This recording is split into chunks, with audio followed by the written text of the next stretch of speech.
Untuk pertemuan perdana ini memang merupakan acara rutin setiap tahun ajaran baru. Sebelum kita memulai kegiatan belajar mengajar ada pertemuan khusus dengan orang tua murid. Ibnul Qayyim Islamic School IKIS Makassar menyiapkan 10 kursi untuk calon murid SD dari keluarga yang kurang mampu.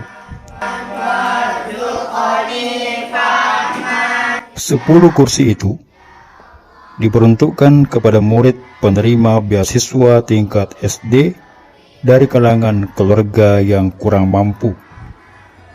Ketua Yayasan Pendidikan Islam IKIS Makassar, Dr. Ilsan Arfan Nurgas, mengatakan program bantuan beasiswa untuk murid kurang mampu itu merupakan program subsidi silang guna memberikan jaminan pendidikan Islam kepada anak-anak dari kaum muslimin secara adil dan merata, menghilangkan kesenjangan antara murid-murid dari keluarga yang mampu dan murid-murid dari keluarga yang kurang mampu, serta menghidupkan sikap saling ta'awun atau tolong-menolong di antara kaum muslimin. Tahun ajaran baru ini menerima kurang lebih 100 murid baru dan kita menerapkan kepada orang tua untuk ada kepedulian sosial dengan sesama. Jadi mereka yang masuk di tahun ajaran baru ini juga memberikan subsidi kepada keluarga-keluarga yang tidak mampu. Di kita ada 10 kursi yang kita sudah persiapkan untuk keluarga-keluarga yang tidak mampu.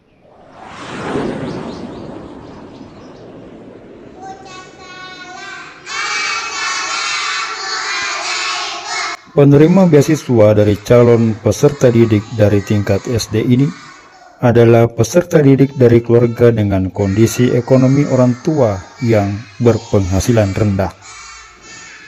Sosialisasi program pemberian beasiswa untuk murid dari keluarga kurang mampu itu disampaikan dalam pertemuan perdana dengan orang tua murid yang berlangsung pada Sabtu 15 Juli 2023 di ruang aula gedung Sekolah IKIS Makassar, Jalan Taman Bunga 2, Guaria, Sudiang, Makassar. Kepala Sekolah IKIS Makassar, Ustadz Zainal kepada To The Point mengatakan, pihak yayasan menyediakan 10 kursi untuk murid kurang mampu dalam tahun ajaran ini. Yang paling utama itu kurang mampu.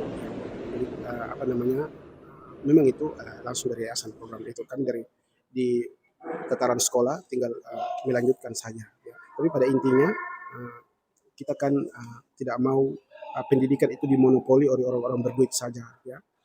Anak-anak yang berpotensi itu sebenarnya tidak hanya dari kalangan orang-orang kaya, tapi dari kalangan masyarakat menengah ke bawah juga sebenarnya banyak yang berpotensi.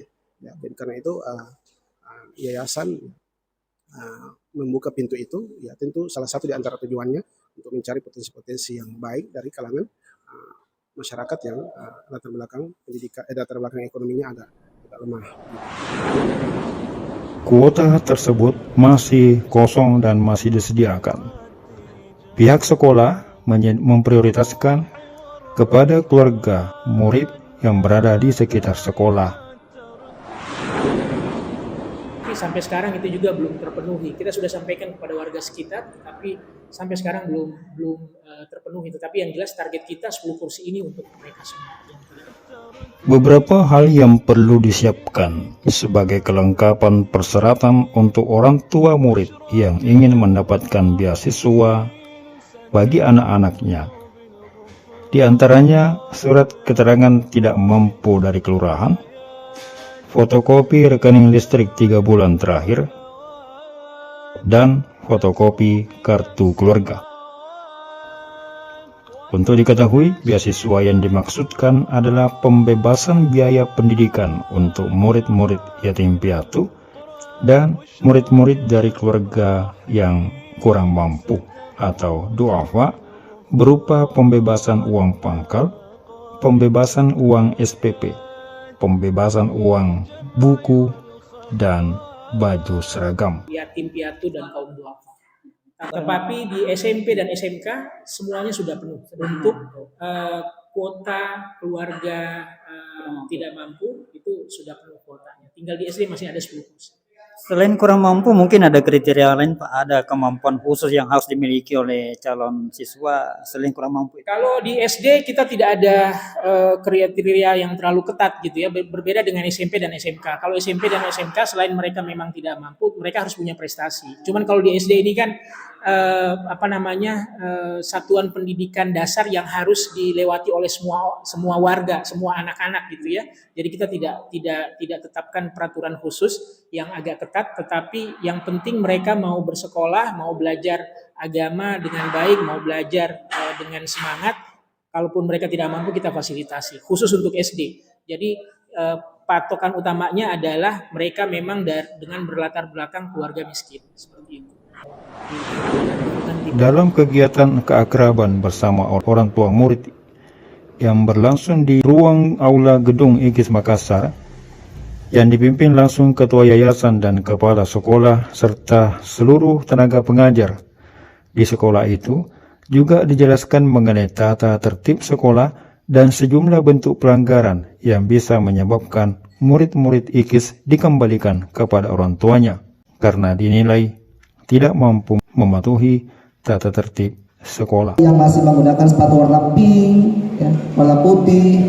Nah, jadi mungkin bisa difasilitasi dengan sepatu yang warna hitam, nanti Bapak dan Ibu sekalian. Kemudian tidak menggunakan dasan yang mencolok atau urakan anggota badan.